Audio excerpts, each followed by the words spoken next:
Mr. Robert Bromell was the father of two boys, aged 12 and 16, when he died at 14:30 hours on 7th September 2023 at the Royal Alexandria Hospital, Paisley. Mr. Bromell died as a result of catastrophic injuries which were sustained by him on 6th September 2023 when he was struck by an ambulance, then engaged on an emergency call on the Corran Esplanade, Oban. Mr. Bromell was aged 39 at the date of his death. Lewis John Budge on 21st January 2026 during the float period of a dedicated floating trial diet at Glasgow High Court. You tendered a plea of guilty to what had originally been libelled as a charge of murder, thereby accepting your criminal responsibility for the culpable homicide of Mr. Bromell. You are now aged 22. You were aged 20 when you killed Mr. Bromell. At 01:32 hours on 6th September 2023, at the Corran Esplanade, you pushed Mr. Bromell onto the roadway and into the path of the moving ambulance to which reference has already been made. Mr. Bromell was a complete stranger to you. He had been in one group and you in another, emerging from a club and then merging with a third group into one single group, comprising some 8 individuals. All of you had been drinking, albeit you yourself were not obviously affected by drink. As the ambulance, by now on an emergency call with blue lights flashing but no siren, travelled along Corran Esplanade at a maximum speed of between 36 and 39 miles per hour, which was within the Scottish Ambulance Service's speed exemption policy for emergency responding, the positioning of a caravan meant that Mr. Bromell and you could not see what was on the carriageway, nor could you be seen from the carriageway until the last moment. As the footage played in court on the date of your plea so clearly demonstrated, however, as the ambulance approached, you deliberately pushed Mr. Bromell on the top half of the front of his body using 2 hands. You had given no thought to the surrounding circumstances. The push had sufficient force to cause Mr. Bromell to lose his balance. He stumbled backwards and fell into the carriageway.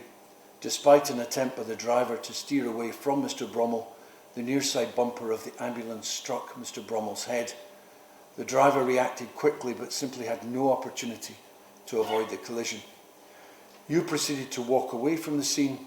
You told a member of your group that Mr. Bromell had stumbled out in front of the ambulance.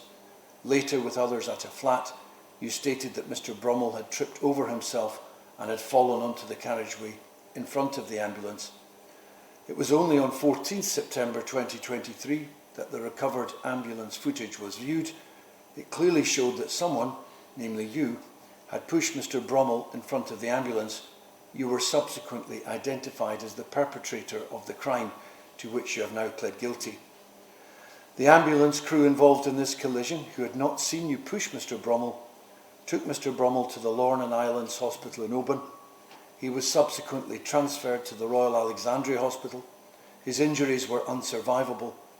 Mr. Bromell had sustained multiple injuries, the most significant of which were to his head.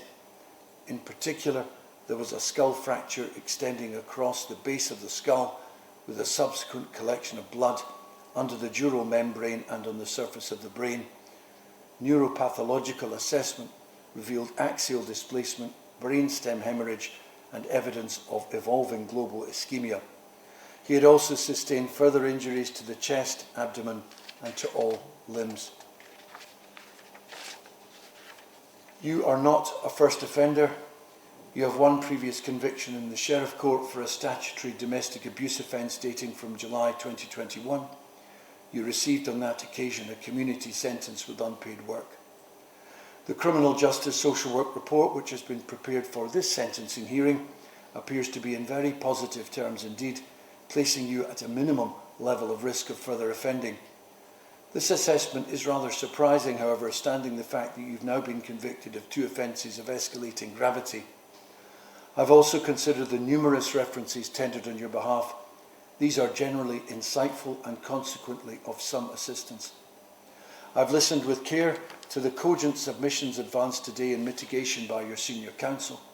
In particular, I note what has been said regarding your supportive family, your positive employment history and supportive employer, your expressed remorse and your apology through your senior counsel to the family of your victim, your assessed level of risk, the lack of premeditation and relatively low level of violence employed by you in respect of the offence itself, the positive approach you have to date adopted in your time in custody, on remand, and of course your age and the undoubted engagement in this case of the young person's sentencing guideline. In the whole circumstances, however, it is plain that only a significant custodial disposal is appropriate in this case. You deliberately pushed your victim using both hands onto the roadway and into the path of the oncoming ambulance. Your subsequent conduct in walking away and putting responsibility onto Mr. Bromell for what had happened, and indeed by apparently doing nothing about this matter at all until you were identified as the perpetrator some days later on the ambulance footage, are all factors which weigh unfavourably against you in this matter. The consequent trauma occasioned to the ambulance crew, who were of course at the time engaged on their public duties in an ongoing emergency call-out, is an additional aggravating feature of this case. Turning now to disposal, standing the gravity of the crime before the court, I now select a headline notional custodial tariff of 7 years, taking into account the whole mitigation offered on your behalf, and in particular your age and the clear engagement in this case of the young person's sentencing guideline. Having regard to the requirement to take into account the utility of your guilty plea, albeit on the eve of a trial diet, I now confirm that you will serve on charge 1 of this indictment a sentence of 6 years imprisonment. For the avoidance of doubt, this disposal takes into account the short period spent by you on remand at the outset of these proceedings. This sentence will be backdated to the date of your recent remand into custody on the date of your plea of guilty, namely to 21st January 2026. Finally, let me say this. You in due course will undoubtedly complete your sentence. You will return home to your family and friends, and perhaps to a productive working and purposeful family life. Mr. Bromell, your victim in this case, will, however, do none of these things. Mr. Bromell's sons, and indeed his whole family, will be forever deprived of his rightful place and role in their lives. In this way, you should, as you embark upon this prison sentence, understand that the terrible consequences of your crime against him are generational in nature, and that no punishment I can impose upon you today could ever remedy that awful, dismal truth. That's all.